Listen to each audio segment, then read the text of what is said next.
बिस्मिल्लाहिर्रहमानिर्रहीम। अस्सलाम वालेकुम डियर व्यूवर्स, उम्मीद है सब खैरियत से होंगे। अल्लाह ताला आप सबको खुशबाद हंसता और मुस्कुराता रखे, आमीन सुम आमीन। आज मैं आपको जो रेसिपी बताने लगी हूँ वो है पालक के कबाब का कौरमा।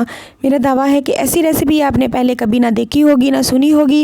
यूट्यूब की तारीख में पहली बार ये रेसिपी बनने जा रही है। इंशाल्लाह ताला आपको बहुत पसंद आने वाली है। बहुत डिफरेंट और यूनिक और सिंपल तरीके से ये रेसिपी मैं बनाने वाली हूँ। और अगर आपने इसकी मुकम्मल तफसील जानी है तो अंत तक इस वीडियो को लास्ट में देखिएगा। सबसे पहले मैं पालक के कबाब के अज्जा मैं आपको बता दूं। उसके लिए मैंने हाफ़ केजी लिया है पालक। इसको मैंने बॉईल कर लिया है और ग्राइंड बिल्कुल भी नहीं किया, मोटा मोटा ही रहने दिया है। ये जो सबसे पहले मैं अज्जा आपको पालक के कबाब के बताने लगी हूँ, जो हमने कबाब रेडी करने हैं। फिर उसके जो ग्रेवी हम रेडी करेंगे उसकी बाद में बताऊँगी। 3 अदद आलू लिए हैं, वो भी बॉईल कर लिए हैं।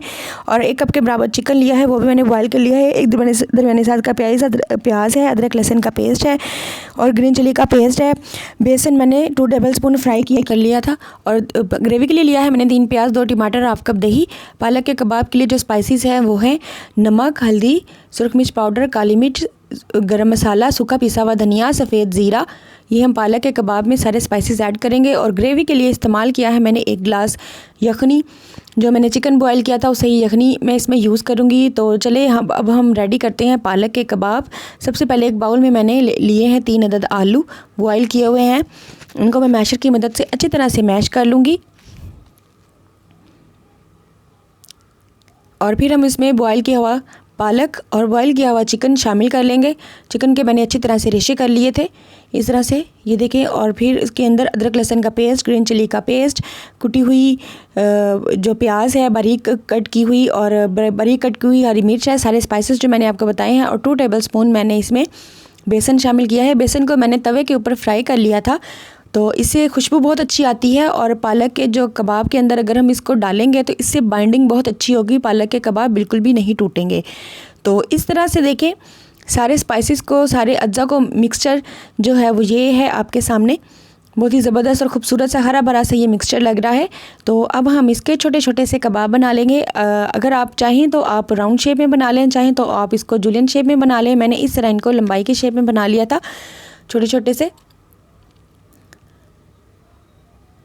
ये देखिए ये इनकी जो बाइंडिंग है बहुत ज़बरदस्त सी बाइंडिंग हुई है। तो अब हम क्या करेंगे कि 1 अदद हम लेंगे अंडा, उसको अच्छी तरह से हम फेंट लेंगे और एक एक करके कबाब हम उसके अंदर डिप करते जाएंगे। और इस बात का ख्याल करना है कि आपने डिप अच्छे तरीके से करना है ताकि जो पालक के कबाब हैं वो उनकी बाइंडिंग अच्छे तरीके से हो जाए। ये जो 2 अज्जा हैं बेसन को फ्राई किया हुआ और जो एग है, बाद में जब हम पालक के कबाब बना लेंगे उनको अच्छी तरह से पालक के कबाब को एग में अच्छी तरह से डिप कर लेना है ताकि जब हम फ्राई करें तो अच्छी तरह से वो बाइंड हो जाएं, बिल्कुल भी ना टूटें। अब फ्राई पैन में मैंने तो एक एक करके कबाब जो वो हैं फ्राई करने के लिए डाल दिए हैं। आप देख सकते हैं कि ये कितनी खूबसूरती से फ्राई हो रहे हैं, बिल्कुल भी नहीं टूटे। जब हम इनका सालन भी बनाएंगे, ग्रेवी भी बनाएंगे तो ये बिल्कुल भी नहीं टूटेंगे। तो देखें इस तरह से जो पालक के कबाब हैं वो अच्छे तरीके से फ्राई हो चुके हैं। तो सारे जो अज्जा थे वो तो बॉईल किए हुए थे, उसमें कुछ स्पाइसेस थे, हमने उनको फ्राई करना था और इनकी बाइंडिंग अच्छे तरीके से करनी थी, इसलिए इनको फ्राई करना बहुत ज़्यादा ज़रूरी है पहले। तो मैंने सारे जो कबाब हैं वो मैंने फ्राई करके प्लेट में अलग करके निकाल रही हूँ। आपने अच्छी तरह से इसका जो ऑयल है वो ड्रेन कर लेना है। और अगर इसके साथ ही अगर आप हमारे चैनल पर न्यू हैं तो हमारा चैनल लाइक कीजिए, सब्सक्राइब कीजिए, शेयर कीजिए और साथ में जो बेल आइकन का बटन होता है ऑल पर लास्ट में क्लिक कीजिए। इससे ये होता है कि हमारी हर आने वाली न्यू रेसिपी आपको सबसे पहले आसानी मिल सकती है। तो चलें, जो पालक के कबाब से जिससे मैंने फ्राई किए थे वो ऑयल मैं एक कढ़ाई में शामिल करूँगी। और 3 अदद मैंने लिए थे प्याज, इनको मैंने बारीक बारीक कट कर लिया था। तो उसी ऑयल में मैं इन प्याज़ों को लाइट सा गोल्डन ब्राउन करूँगी। और 1 टेबलस्पून के बराबर मैंने अदरक लहसुन का पेस्ट इसमें शामिल किया है और अच्छी तरह से इनको सौते कर लेंगे। और फिर हम इसमें शामिल करेंगे थोड़ा सा पानी ताकि जो प्याज हैं वो अच्छी तरह से सॉफ्ट हो जाए।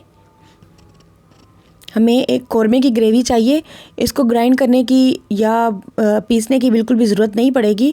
तो हम इसी ऑयल के अंदर ही थोड़ा सा पानी ऐड करके तो इसको जो है वो सॉफ्ट बना लेंगे। फिर मैंने इसके अंदर 2 अदद टमाटर शामिल किए हैं।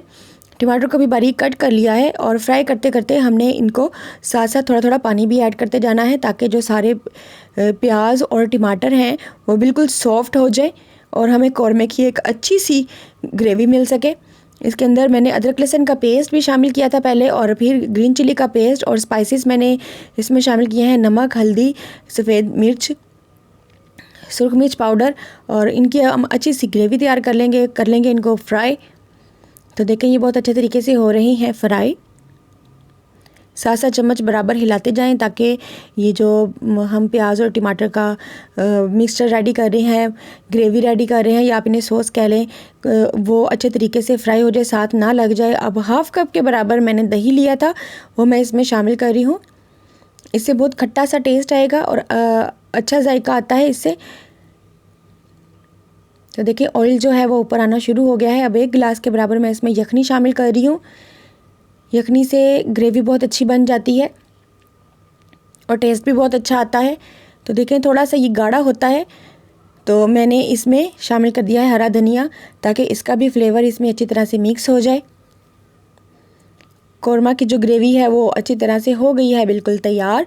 जब कौरमे की ग्रेवी तैयार हो जाएगी तो हमने लास्ट में जो हमने कबाब, पालक के कबाब रेडी करके रखे थे, फ्राई करके रखे थे, वो हमने इसमें डाल देने हैं और इनको 4 से 5 मिनट तक स्टीम देनी है। तो देखें 4 से 5 मिनट हो गए, इनको स्टीम आ चुकी है। तो पालक के जो कबाब हैं वो अच्छी तरह से रेडी हो चुके हैं। पालक के कबाब का कौरमा बिल्कुल रेडी हो चुका है और ऊपर से मैंने 1 अदद लेमन लिया था, उसका मैंने जूस बनाकर स्प्रिंकल कर लिया है। बहुत ही चटपटा सा ये कौरमा रेडी हो गया है और आप इसकी लुक भी देख रहे हैं, इतनी खूबसूरत लग रही है। मैंने इसको बिल्कुल भी ग्राइंड नहीं किया, इसको इसी तरह से पानी थोड़ा थोड़ा सा ऐड करके शामिल कर लिया है। इसकी ज़बरदस्त सी मैंने इसकी ग्रेवी तैयार कर लिया है, कौरमा रेडी कर लिया है। तो आज की रेसिपी जो कंप्लीट हो गई है। आप हमें कमेंट बॉक्स में अपनी राय से आगाह ज़रूर कीजिएगा कि आज की रेसिपी आपको कैसी लगी। पालक के कबाब का कौरमा मैं अपने आपके जो कमेंट्स का बिल्कुल इंतज़ार करूँगी। तो आखिर में मैं इस दुआ के साथ अल्लाह हाफ़िज़ कहना चाहूँगी कि अल्लाह ताला आप सबको खुश आबाद हंसता और मुस्कुराता रखे, हम सब की परेशानियाँ ख़त्म करे। दुआ में याद रखिएगा। अल्लाह हाफ़िज़।